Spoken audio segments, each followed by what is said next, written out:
Good morning, Mike Trzynski with you this morning on this bitterly cold, frigid February Saturday. Stay warm. It's really cold out there, like 20 below, I think was when I got up this morning, the wind chill anyway. Whenever February rolls around, I like to think of the times when I was in my first church and they had something called Love Week, usually around Valentine's Day, somewhere in the middle. And the church would get together and they would do loving things for one another. Examples, a single person would babysit a couple of kids so mom and dad could go out and have a date. A handyman would come over and fix a single mother's faucets, pipes, these kinds of things. A mechanic would do some free service, oil changes or whatever, to a few needy people. Someone needing groceries, a lot of kids, some people would show up and give them groceries for a week or two. That was Love Week, and it all would culminate in the end of the week, the Saturday, we would have something called the Sweetheart Banquet.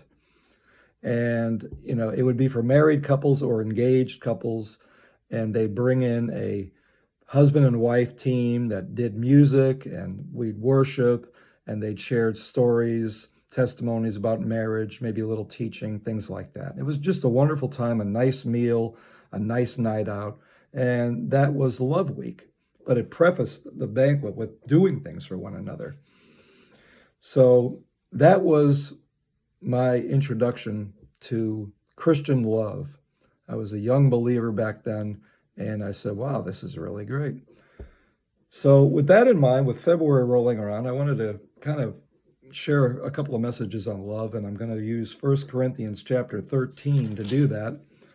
And I'm going to do it expositorily. The teaching is going to be verse by verse. Normally, I do topical teachings and use scripture to undergird certain principles or truths.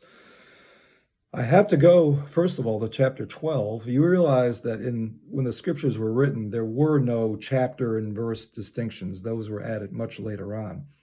Chapter 12 and 14, for that matter, are all about gifts of the Spirit.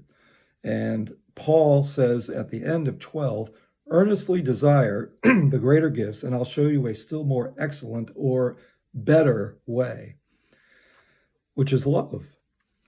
I pulled out this definition of love that I heard 30 years ago, thought it would bless you.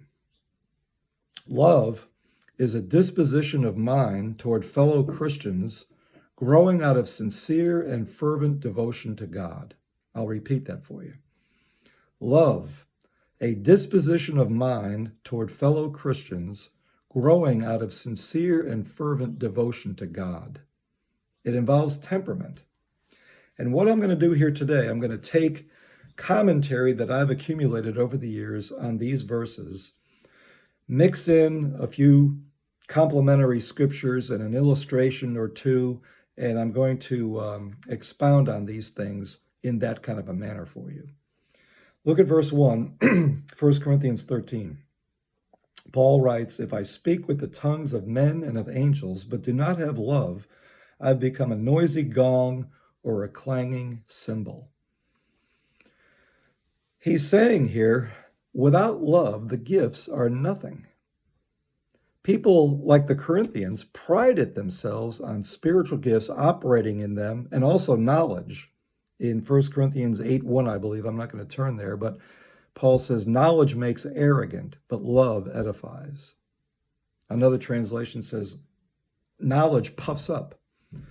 So with this in mind, the Corinthians were so proudful about their gifts, they put a high value on gifts. That was to them spirituality, but they lacked love. And you can see this as you study the letter for yourselves. They're drunk at the Lord's Supper. They're divisive. All these things. They're tolerating a brother who is sleeping with his stepmother. Things like that. So Paul is saying here, love is the most important or the better way. In verse 2, if I have the gift of prophecy and know all mysteries, prophecy here is probably predicting the future. I know all mysteries and all knowledge, and if I have all faith so as to remove mountains but do not have love, I am nothing. I wonder if he got the removing of mountains from fellowshipping with Peter, James, the Lord's brother, and John in Jerusalem. It says in Galatians 1, he went up to Jerusalem for 15 days, and want to be a fly on the wall there? Probably Peter and John talking about the events that they were with Jesus, testimonies of miracles, healings, and talking about sayings and teachings that the Lord gave them. Remember, Paul wasn't with them. So this, if I have faith as to remove mountains, where did that come from? I think it ended up in Mark chapter 11, where the Lord said to them, if you have faith the size of a mustard seed, you can say to this mountain, be taken up and cast into the sea. I would tend to bet that's where Paul got that saying. If I have all faith so as to remove mountains. I'm not going to bank on that, but I wouldn't be surprised. So, verse 2, a clear and a deep head is of no value if you lack love. All knowledge, all mysteries, all these things, it's unprofitable. Talking about the things of God isn't really going to do it. It's really acting out of a heart of love, a charitable heart. And that's what God puts value on, is devotion and love, not great knowledge. A lot of people think Christianity is, accumulating a lot of rules and regulations, gaining information on those things, doing certain things, not doing certain things. That's not it at all. It's receiving the love of God that transforms a person into the image of Christ. So, look at verse 3 here. He says, if I give all my possessions to feed the poor, if I surrender my body to be burned, but do not have love, it profits me nothing. Corresponding scripture here would be James chapter 2 in verses 15 and 16. If a brother or sister is without clothing and in need of daily food, and one of you says to them, go in peace, be warmed, like this weekend, and be filled, and yet you do not give them what is necessary for their body, what use is that? So you can have an open hand and not a loving heart. What do you give, or why do you give? To get a tax write-off, to get a reputation as a giver among people, or do you give out of a love for your fellow man and out of a love for God? So that's kind of some of the things that he's saying here. In verse 4 through 7, actually, and that's where I'm going to stop today with verse 7. These are very famous verses to do at wedding ceremonies. I myself have recited them at numerous weddings. Verse 4, love is patient, love is kind, and is not jealous. Love does not brag and is not arrogant. First one, love is patient. Where do you need to exercise patience? The greatest need for that. For me, it's probably grocery store lines. I always tend to pick the wrong line. I'm in a line, there's maybe 2 people in front of me that don't have much stuff. So I start putting mine on the conveyor belt. I look up, 6 or 7 people in the other line. But then as you look, the other line's moving quicker because that guy at the clerk is more experienced than yours. And you're kind of moving slowly and almost even now. But then when you get up, just before he's to take you, the light comes on, price check.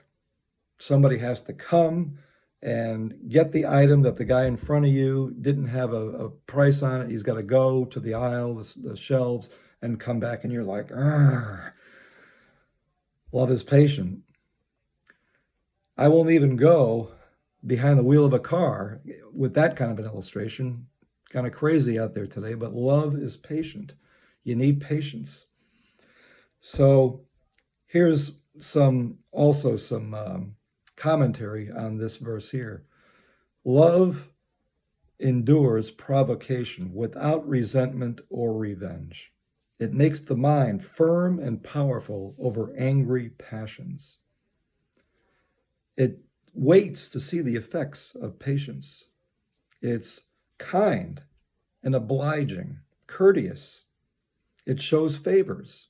It does good, is useful, not jealous, not grieved at the gifts that other people are operating in. Examine yourself there. But shares and rejoices.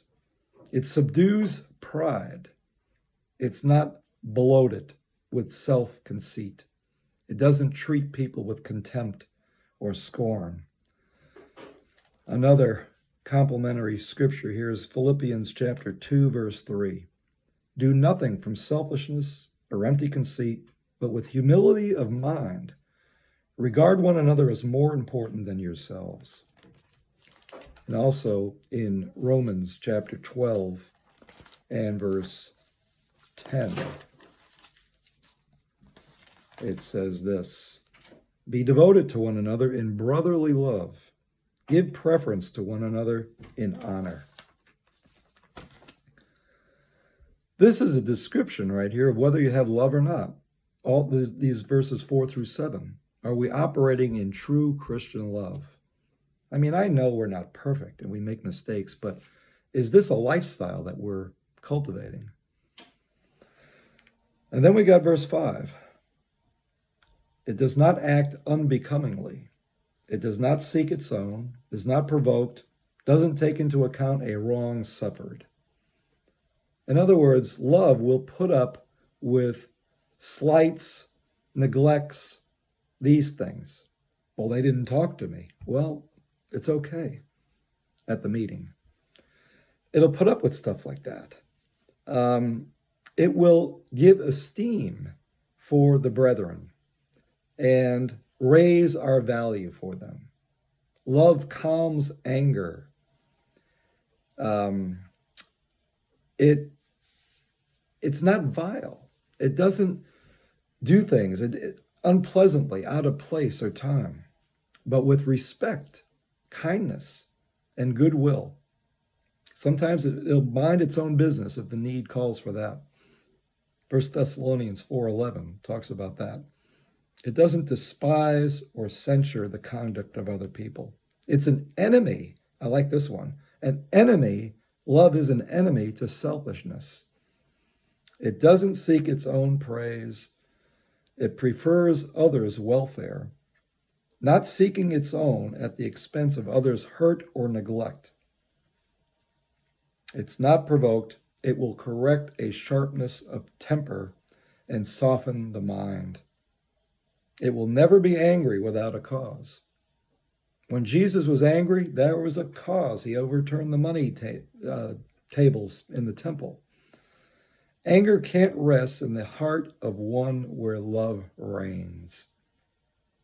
It's hard to be angry at those you love, isn't it? It doesn't give way to revenge or suspect evil of others or charge guilt upon them. It will forgive and hide faults that appear. It'll give the benefit of the doubt and maybe give in only with regret when the evidence cannot be resisted. Verse 6, it does not rejoice in unrighteousness, but rejoices with the truth. It won't rejoice in doing harm or mischief. There's no pleasure in doing hurt or injury to anyone where love is. It won't rejoice at the failings of other people. Boy, he had it coming, didn't he? No, love won't go in that direction. It's glad and rejoices to see others do well, to see truth and justice prevail, and innocence cleared. Verse 7, bears all things, believes all things, hopes all things, endures all things. A better word for bears, I got the New American Standard here, which is usually pretty good, but a better word would be cover. Love covers things. Look at 1 Peter chapter 4 and verse 8. Above all, keep fervent in your love for one another. There it is again. Because love covers a multitude of sins. I really like that one. So, again, believes all things. It will think best about someone. Believe, hope in that individual. It will cover them from public notice. Unless duty demands it, it won't publish faults. It's cautious but willing to have a good opinion of. It will judge well beyond appearances. If it can't believe well about someone, it will hope well of others. Love endures. It looks on the bright side and is patient in persecution.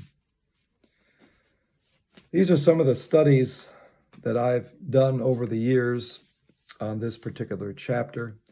Next week, I will talk about verses 8 through 13, the end of the chapter. And I hope you're really getting a sense of what it's all about. Loving other people, especially the household of the faith, coming out of a love and devotion for God. When we do that, you can't go wrong. Love rules. Love reigns. God is love. He wants to conform us into his image. So that's the word I wanted to share with you today. And again, as I mentioned last week, if you have anything down the road that you'd like me to teach on, instant message me, and I will cultivate that. Comment on these, subscribe, share them with other people, and I hope you enjoy this word today. All right, we'll see you next week. God bless.